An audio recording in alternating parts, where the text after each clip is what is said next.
खत्म हो न जाए भर भर के जीवन की किस्तें, रिश्ते रिश्ते ऐसे निभाते हैं रिश्ते। नमस्कार, मैं संजय सिन्हा। अभी जो कहानी आपको सुनाने जा रहा हूँ, कहानी बहुत खास है और कहानी का नाम है खजूर के पेड़ से उतरना।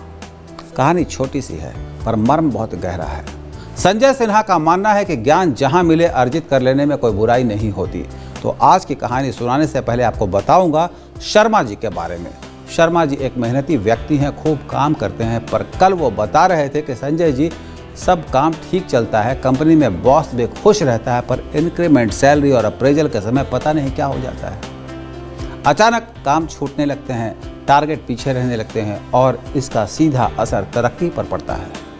संजय जी प्लीज़ बताएं कि ऐसा क्यों होता है। मैं उन्हें क्या बताता, क्या समझाता। संजय सिन्हा बाबा या गुरु तो है नहीं कि ऐसी मुश्किल में कोई नुस्खा बताकर उनके मन को शांत कर दे। फिर भी मैंने उन्हें सुनी सुनाई कहानी सुना दी और ये भी जोड़ दिया कि इसके मर्म अगर आपकी समझ में आ जाए फिर समझिए कि आपकी मुश्किल आसान हो गई। उन्होंने हैरान होकर पूछा भी कि कहानी में समाधान है। मैंने कहा हाँ। कहानी इस तरह है कि एक आदमी खजूर के पेड़ पर चढ़कर खजूर तोड़ रहा था। वो 25 फीट ऊंचे उस पेड़ पर चढ़ा था। जब उसने खजूर तोड़ लिए तो आराम से धीरे धीरे नीचे उतरने लगा। जब वो 15 फीट नीचे आ चुका था और उसे 10 फीट और नीचे उतरना रह गया था उसका, तो नीचे खड़े एक आदमी ने आवाज़ लगाई, भाई सावधानी से उतरना। आदमी ने कोई जवाब नहीं दिया। जब वो ज़मीन से 8 फीट ऊपर रह गया तो फिर नीचे से उस आदमी ने आवाज़ लगाई, भाई अपना ध्यान रखना, आराम से उतरना। इस कहानी को सुनते हुए शर्मा जी से रहा नहीं गया और उन्होंने टोक ही दिया कि संजय जी जब वो उतर ही रहा था तो उसे बार बार टोकने की क्या ज़रूरत थी। संजय सिन्हा ने शर्मा जी से कहा कि अधीर ना हो, पूरी कहानी सुन लीजिए और आपके सारे सवालों के जवाब यहीं मिल जाएंगे। उन्होंने कहा अच्छा तो कहानी सुनाए। हाँ, तो वो आदमी 5 फीट ऊपर जब रह गया तो नीचे वाले ने उसे फिर आगाह किया, भाई अपना ध्यान रखना। अब आदमी एकदम नीचे आ गया और नीचे आकर उसने उस आदमी से वही सवाल पूछा जो अभी अभी आपने पूछा था कि बार बार टोक क्यों रहे थे। शर्मा जी आंखें फैलाए हुए थे। हाँ, सवाल तो बनता है। हाँ, तो उस आदमी ने कहा कि भाई जब तुम 25 फीट ऊपर थे तो तुम्हें डर था कि तुम 25 फीट ऊपर से गिरोगे तो चोट लगेगी, पर जब तुम 15 फीट की दूरी पर पहुंच गए तो तुम्हारे भीतर एक कॉन्फिडेंस सा आ गया था कि सफ़र पूरा हो गया।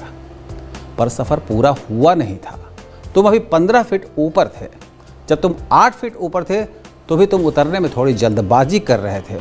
तुम्हें लग रहा था कि तुम्हारे पाँव मंजिल तक पहुँच गए हैं, पर ऐसा हुआ नहीं था। जैसे जैसे तुम नीचे आ रहे थे मैं तुम्हें आगाह कर रहा था। मैं जानता हूँ कि बहुत ऊंचाई से कोई नहीं गिरता। आदमी गिरता ही वहीं से है जहाँ से उसे लगता है कि अब वो नहीं गिरेगा। बस इतना ही। शर्मा जी चुप थे। कहने लगे, इसका मतलब ये हुआ संजय जी कि मैं ऐन वक्त पर जब काम करीब करीब होने को होता है काम के प्रति लापरवाह हो जाता हूँ। मैंने कहा हाँ, ऐसा ही होता है।